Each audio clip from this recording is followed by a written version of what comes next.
Today we have quite a controversial topic of discussion, which is TRP, or television rating points, a numeral which determines the fate of any TV program. We have with us in the studio Mrs. Shubha Das Mollik, who is a faculty at ILEAD Kolkata. Welcome, ma'am. Hello, viewers. I am Shantanu Mukherjee, a student of ILEAD Kolkata. And tell us, ma'am, why is TRP considered to be such a tyrant in the television industry? Look, if you publish a book, the popularity of the book is judged by its sale. If you release a film, the popularity of the film is judged by the sale of tickets. But if a new television program comes on air, how do you judge its popularity? How do you know who is watching, how many people are watching that particular program? So that is where this TRP comes in. Now, India has over 160 million television homes, which covers a population of about 800 million. And there are 798 TV channels, local, national, everything included, that are airing thousands of hours of TV programs every day. So how do you keep a tab on who is watching what? Okay. Now, so that's where this TRP comes in, that is television audience measurement. Now, this in India, television audience measurement started when this national network started in 1982. So, the first television audience measurement was done by Indian Market Research Bureau in the year 1983. Okay, so that was the basic viewership survey they had done. Then later on in 1986, IMRB joined hands with two other organizations, AMRAS and Samir, and introduced a diary-based rating system, or rather audience measurement system, among the Indian television viewers. So what they used to do is they took a sample of from different cities of viewers or families who were willing to keep a regular diary.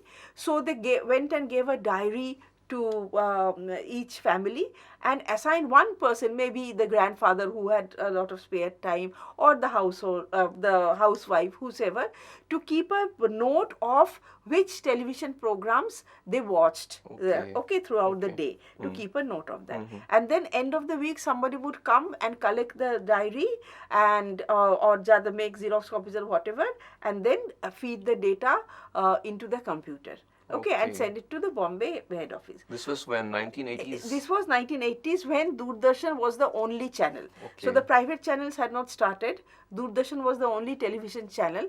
So for this, for one television channel, this was a good enough system. Okay, it worked, although it had its flaws, because it was a human thing, so the human errors were bound to creep in. Forgetfulness, supposing someday the person forgets to make an entry, or makes a wrong entry deliberately or willingly or unwillingly, makes a wrong entry. So these are some of the human errors that were bound to creep in. But still, this manual diary system worked as long as only one television channel was there. But when in the 90s, after the Gulf War, satellite television came in a big way in the Indian scenario, and so many private television channels started coming in, Z, Star, MTV, National Geographic. Yes. Okay, then it became difficult for any householder to keep a tab of all those channels. Okay, so then they thought they should start a more mechanical, a more automatic system should be put in place. So in 1996, a joint industry body comprising advertisers, agencies and channels was set up to decide a new system of measurement. All right. Now, at this juncture, I would like to ask you that why is this? Of course, the television channel would like to know how popular the program is. All right. So that is the importance of the TRP. Yes. But who else would want to know, apart from the television channel? Who else would want to know how popular the different programs are? The government? Not so much the government. Not so much the government. Who else? Tell me. Apart from the television channel. If it's not the television channel, if it's not the viewers, if it's not the government, it's the advertisers. Okay. Because television is fueled by advertising revenues. Okay. So the advertisers have to know where to put in their money. So when I say advertisers, there are two things. One is the corporates whose products or services are being advertised, and the other is the ad agencies who are in direct negotiation with the media. Okay. So therefore they naturally would like to know which are the popular programs, and so therefore where to plug in the advertisements. All right, and which section of the population is watching which program. So supposing it is Tata Ka Namak. Okay, so that will not be advertised at a very high profile program of say car review or gadget review. Okay, so that will be advertised at an appropriate program. So that way, so naturally the advertisers also were as much interested in getting the TRPs as the television channels themselves or the program producers themselves. Okay. All right. So IMRB, Indian Market Research Bureau, joined hand with an international company this time, because now the whole system had to be automated. So they joined hands with AC Nielsen. AC Nielsen is a globally known company. It's essentially an American company, but they have a worldwide fame for doing this sort of a television rating. Okay. So they joined hands and they introduced what is known as the people meter. Okay. Now, what are these people meters? I will show you the images. Say, for example, this is the diary. As I said, Nielsen's rating diary, and this is the people meter. Now, this people meter was connected to the television. I mean, it's like a set-top box which is connected to the television. And when supposing somebody watches a program for more than 30 seconds, then that gets automatically recorded, and in its memory there are the frequencies, because every channel has its own carrier frequency. So there are these frequencies in its memory bank for all the channels that are that was aired in India or even now aired in India.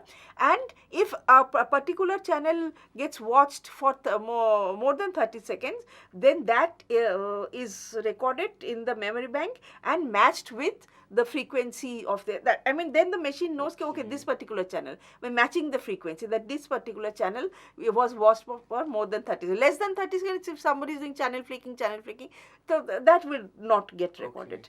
Understood? So, as I said, IMRB joined hands with AC Nielsen, but at the same time, another organization, Watermark, they are also a market research group, they offered a similar system called INTAM. Okay? So, two systems were on offer for the channels and the advertisers. Now, IMRB and AC Nielsen, they were taking a little time to collect funds and start this rating process. So, in the meantime, Watermark started operating this INTAM, and then IMRB also started operating TAM. Okay, so for some time, India was the only market where two rating systems were operating simultaneously. In the whole world. Yeah. Wow. Okay, Acha. But then of course later on in the year 2000, they joined hands, they merged, and now we have this TAM Media Research Limited. Okay, it's a private company. It's a private company. TAM is Television Audience Measurement Media Research Limited. All right. Now the thing is that this TAM, the growth of TAM is actually an indication of how important, how rapidly television became an important media in the Indian scenario. All right. So let us see here. Between 1998 and 2003, TAM represented only 1,500 households in 27 cities. That means the people meter was installed only in 1,500 households, which was spread in 27 cities. So that is nothing. That is not even a drop in the ocean considering the Indian population. Yes. Okay. But this panel was expanded in 2003 to 4,800 households in 70 cities.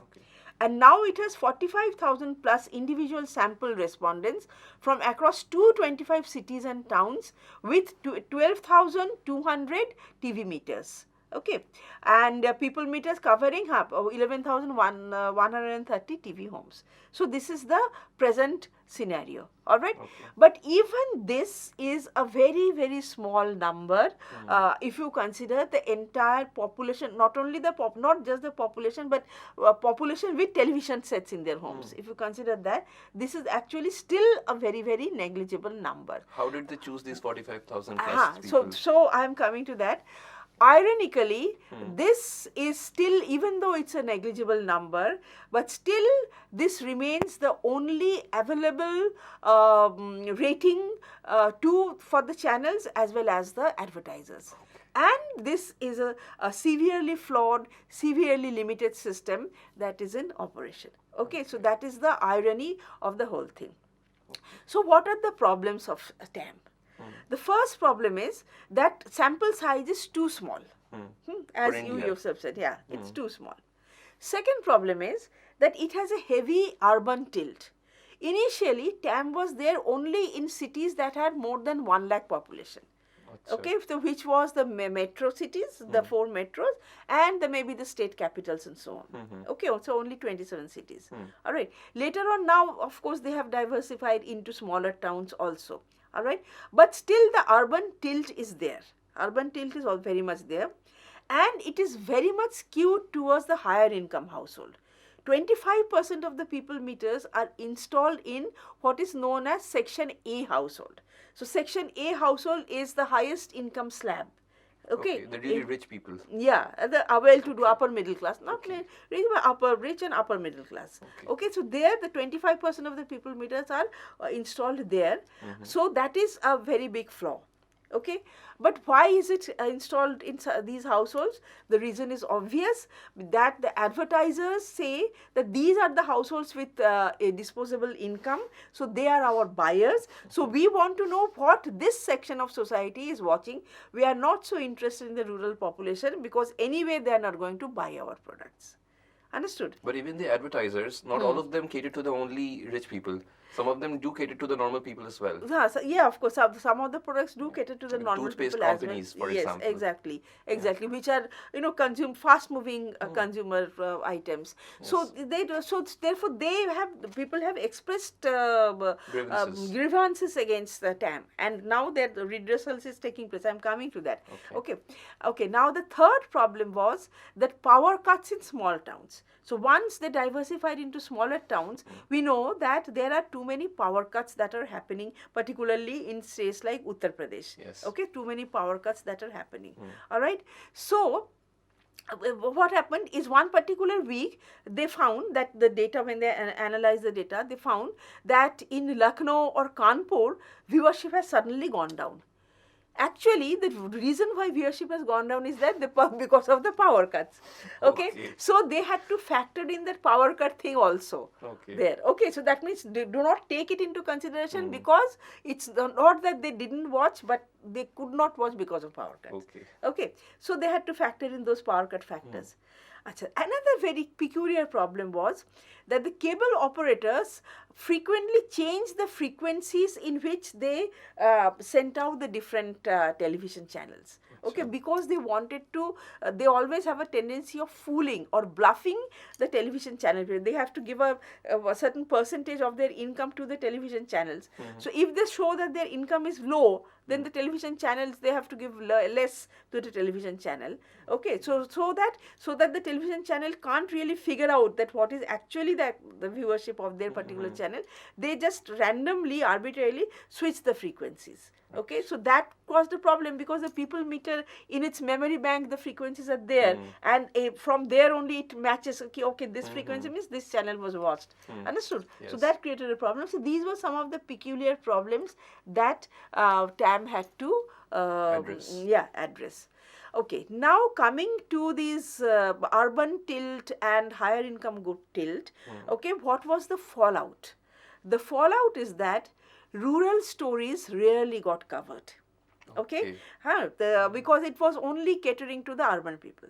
But in live television, it was a different thing. Supposing something is happening live, in news is being covered. Okay, so something is happening in the village, so the reporters do go to the villages and the stories do get reported. Okay, but when the program is not a live program, when it is a pre-planned program, the marketing team of the television channel always tries to cater to the market, and the market is reflected by this television rating point, this measurement. Okay. Understood? Yes. So that is a severe flaw. So therefore the rural stories rarely got covered.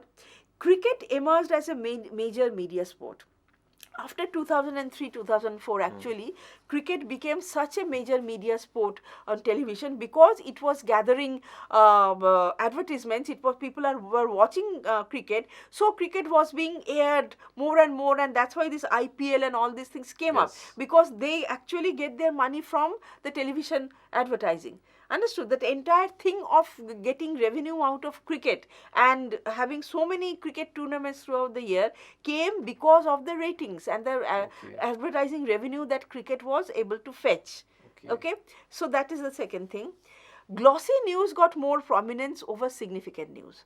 You know, a very senior development journalist called P. Sainath, he has pointed out that in the year 2006, I think, when the first Lakme fashion show was held in New Delhi, about 500 accredited journalists were there to cover the Lakme fashion show. And around that same time, the farmers were committing suicides in that Vidarbha and Maharashtra, Andhra Pradesh belt, in the cotton growing belt. Yes. Okay, and there were so few journalists covering this the issue of the farmer suicides. And farmer suicides is linked to the globalization and regulation of the price of the cotton and so many other things. So it's basically a global problem. Okay, but the journalists were not covering that. Most of the journalists were going to that Indian Fashion Week, Lakme Fashion Week, to cover that.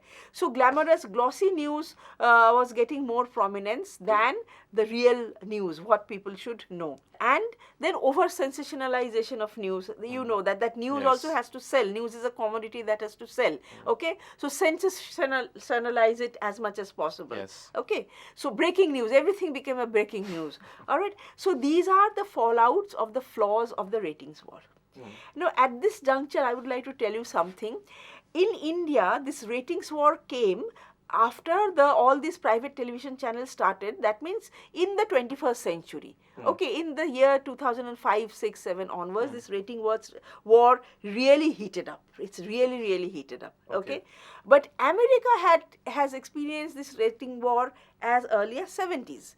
Because American television, there were in America there are 4 major national networks, and the rating war between these 4 major national networks has been there since the 70s. And there is a very famous film, please catch up with it. The film is by Sidney Lumet. The name of the film is Network, which is about this rating war.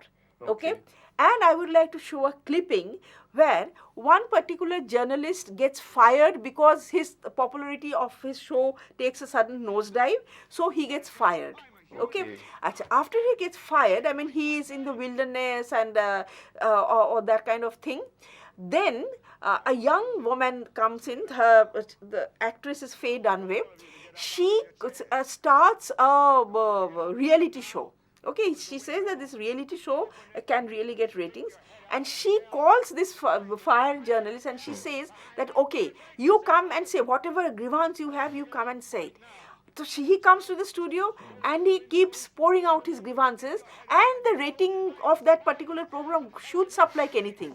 And because that rating shoots up like anything, he's called and he is just encouraged, just say it, pour out your woes, say whatever you want. Understood? And he gets trapped into this. They are making money. The channel is making money. Maybe this fellow is also making money. But he has got trapped into that popularity bubble, so to say. Understood? So this is what the rating wars can push somebody to.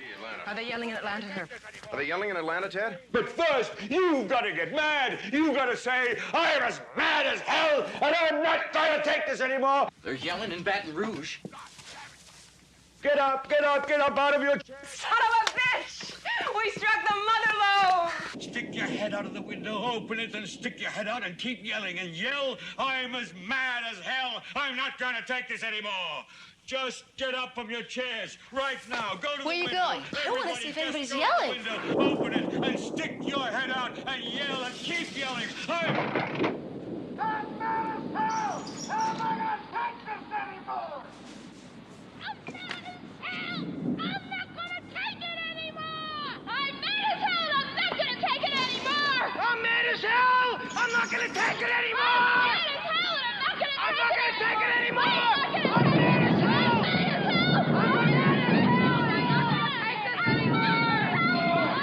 hell! I'm mad as hell! I'm not gonna take this anymore!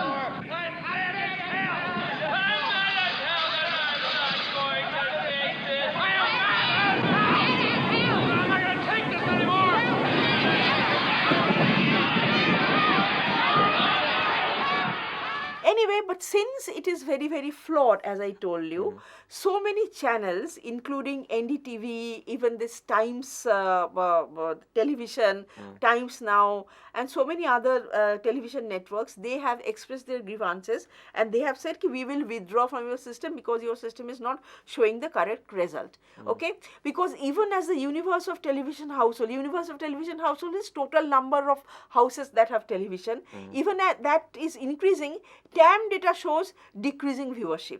So how can that be possible? That means it is flawed. Yes. Okay, that means there are some severe statistical errors that have to be rectified. All right. So they withdrew from that TAM. They said we are not going to cater to you. We are not going to subscribe to you. So we withdraw. All right. Okay.